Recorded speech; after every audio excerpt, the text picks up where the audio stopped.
The ball will also interact with the airflow. If a bowler puts topspin on the ball, it will dip. If he backspins it, it will stay high. Bowlers have one more thing on their side. The pitch can be an ally. Some spinners are expert at getting the ball to hit the pitch on the seam, so it bounces erratically. The ball could go anywhere depending on the surface. Mud, grass, cracks, lumps, all have their own insidious effect on the ball's trajectory. What the pitch is like both at the start and the end of the match can alter how well the bowler plays. The pitch has a big say. For example, if you look at a test match, the pitch invariably doesn't spin in the first 2 or 3 days. As it moves into the 3rd and 4th and 5th days, the wicket starts to get crumbly, and then the ball can grip the dirt and spin. But when there's excessive grass on there, when the ball rotates through the air, as it hits, it won't grip, it'll just skid. So the pitch is very important. But what's a batter to do faced with a bowler like Brett Lee, delivering balls at 100 miles or 156 kilometers an hour? Or a twisting spinner that might deviate any which way when it hits the pitch? He's got milliseconds to decide where the ball is heading and how he's going to play the shot. In part 3, we find out how batsmen cope.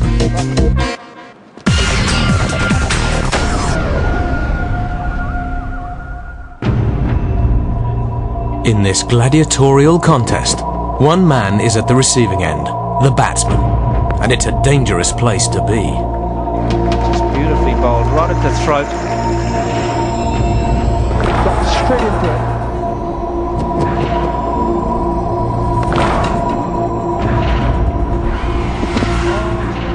it. English bowler Alex Tudor knows the damage a fast ball can cause.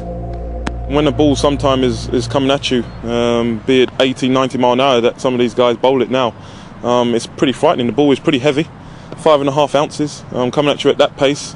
If you're not wearing the right protection, it can break ribs, break feet, send people to hospital. Nowadays, cricketers prepare for battle with as much protection as possible.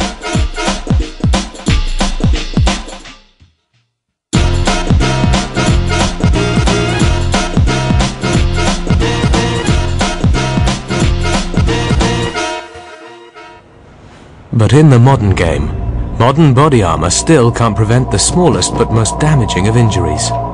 Nearly half of all injuries are to the first finger on the batting hand.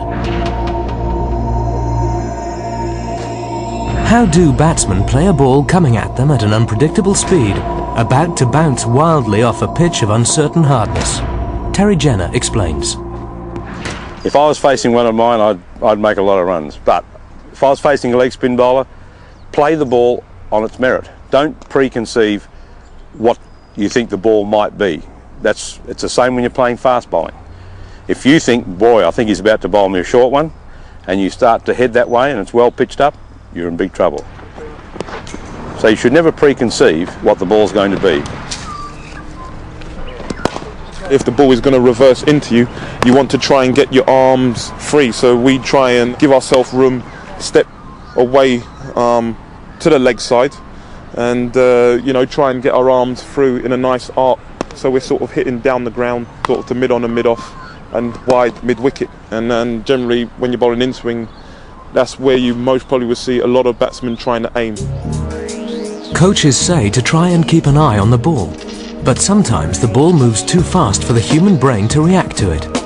The batsman only has milliseconds to make a decision about how to play the ball.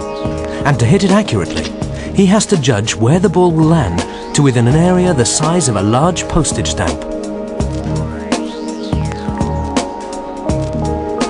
To find out how batsmen cope, we went into the lab. Here at Liverpool John Moores University, sports scientist Mark Williams is using a visual tracking device to analyse exactly where Richard Pinio, a professional counties cricketer, looks when facing a fast bowler. The computer picks up exactly where Richard is focusing, using an infrared camera mounted on his helmet. The white dot shows where he's looking. What Mark has found is that Richard watches the bowler before the ball is released.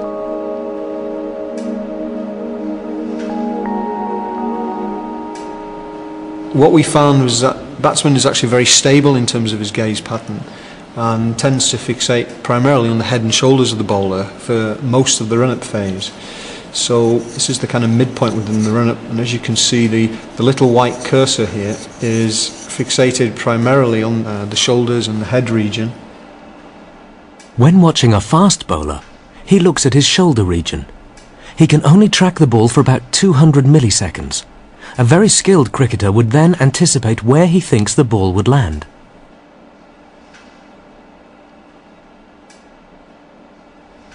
When facing spin, Richard looks at the bowler's hand. The white cursor is located around the area of the ball, so they try and pick up information early on, perhaps from the way that the spin bowler is actually holding the ball. And also it seems that as far as this particular batsman is concerned, that the left arm and the left shoulder is quite important. This is a right-handed bowler.